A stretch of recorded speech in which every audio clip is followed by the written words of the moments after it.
Chapter 2. "It must stop, Cassandra," Duncan said. He was angry. She could see that. If it hadn't been obvious from the way he paced behind the table of his office, she would have known it from the fact that he called her Cassandra.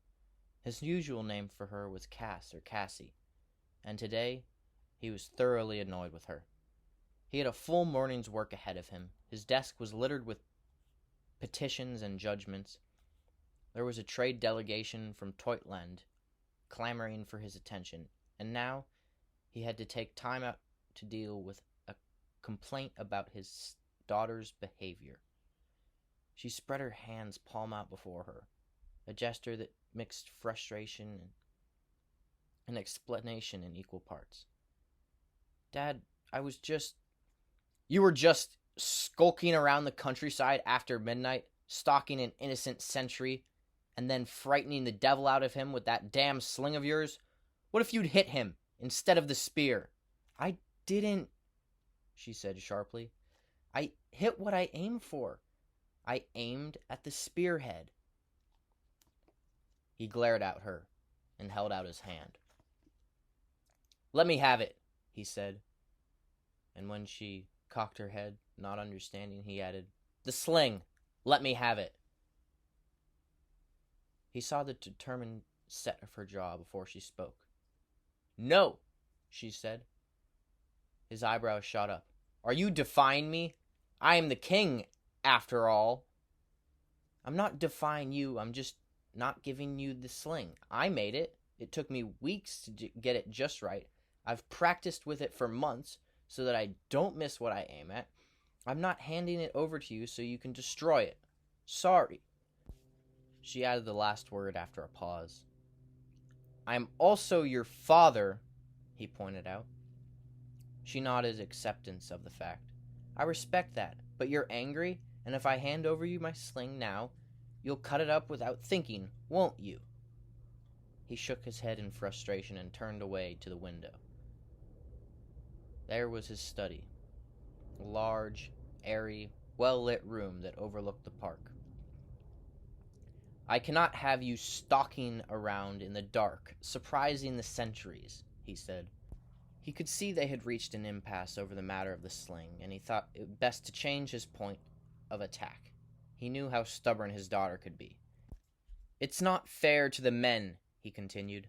"This is the third time it's happened, and they're getting tired of your silly games. The sergeant of the guard has asked me to see him later today, and I know what that's going to be about."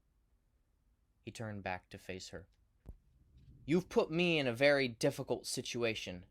I am going to have to apologize to a sergeant. Do you understand how embarrassing that will be?" He saw the anger in her face fade a little. "I'm sorry, Father," she said. She was matching his formality. Normally she called him Dad. Today it was Cassandra and Father. "But it's not a silly game. Believe me. It's something I need to do." "Why?" he demanded with some heat. "You're the crown princess, not some silly peasant girl, for pity's sake. You live in a castle with hundreds of troops to protect you. Why do you need to learn how to sneak around in the dark and use a poacher's weapon?" "Dad," she said, forgetting the formality. "Think about my life so far. I've been pursued by wargulls in Celtica. My escorts were killed, and I barely escaped with my life. Then I was captured by Morgareth's army.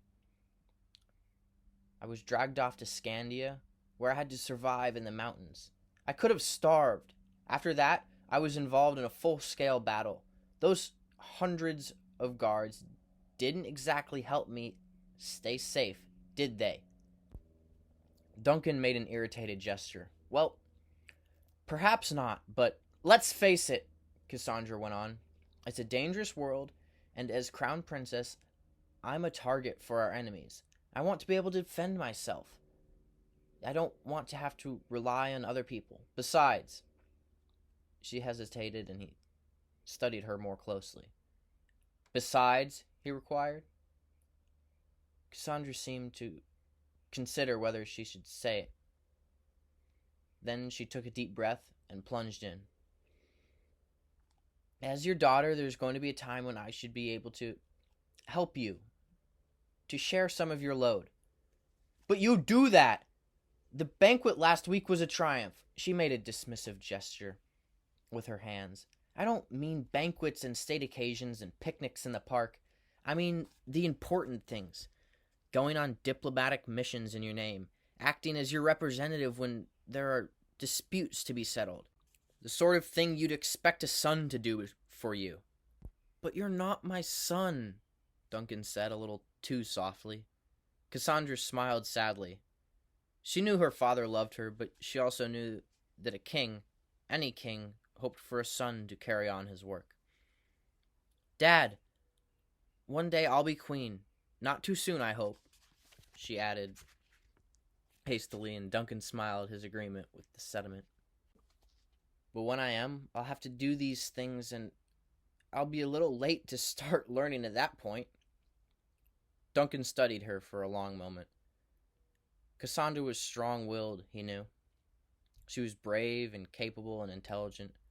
There was no way she would be contented to be a figurehead ruler, letting others make the decisions and do all the hard work.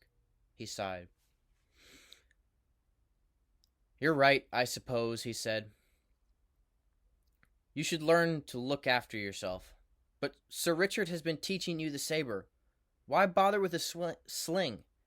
And why learn to sneak around unseen? It wasn't uncommon for highborn young ladies to study swordsmanship.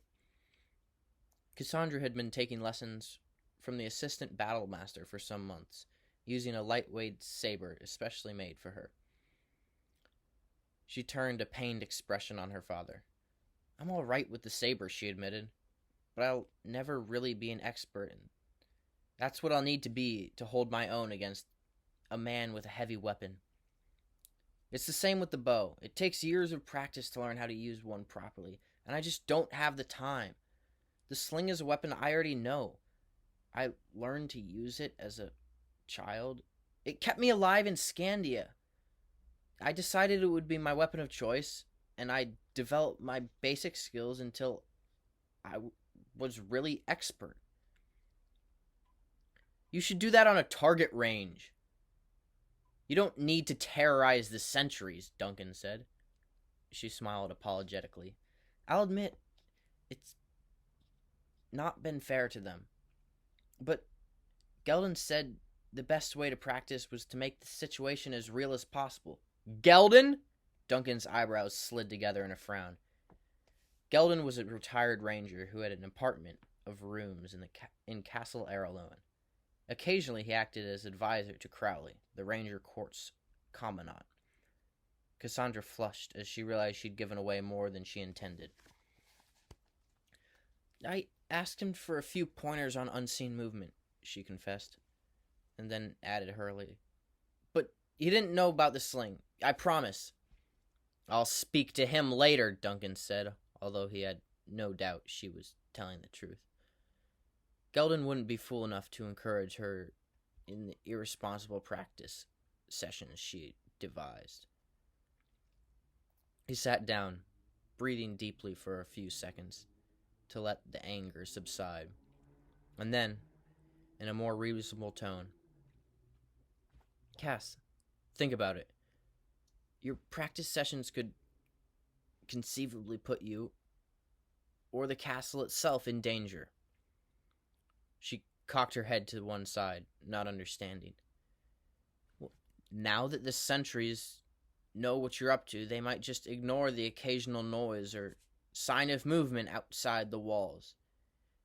If they were to see some dark figure creeping through the night, they'd assume it's you, and they might be wrong.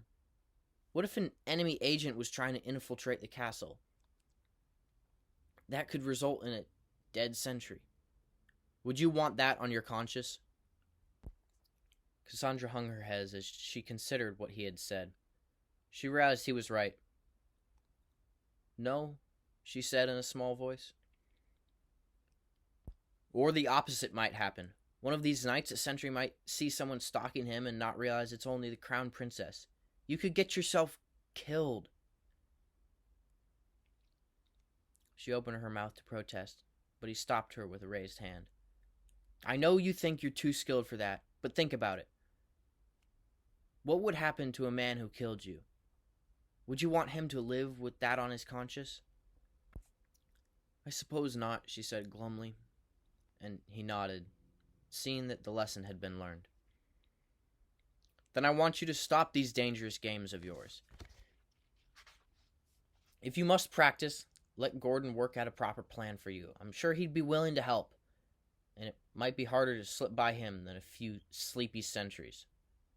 Cassandra's face widened in a smile as she realized that, far from confiscating her sling, her father had just given her permission to continue her weapons practice.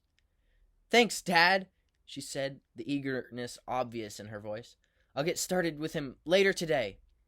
But Duncan was already shaking his head. There's time for that later. Today I need your help planning a trip. An official trip.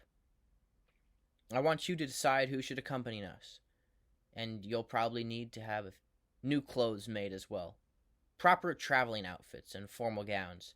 Not that tunic and tights you're wearing. You say you want to help, so here's your chance.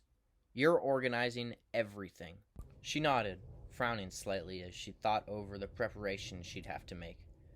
The details she'd have to arrange. An official royal trip took a lot of planning and involved a lot of people. She was in for a busy couple weeks, she realized, but she was glad his attention had been diverted from his earlier annoyance. When are we going? She asked. And where to? She'd need to know where they were traveling so that she could organize their overnight stops along the way. In 3 weeks' time, the king told her, we'll be invited to a wedding at Castle Redmont on the 14th of next month. Redmont? She repeated, her interest obviously piqued by the name. Who's getting married at Redmont?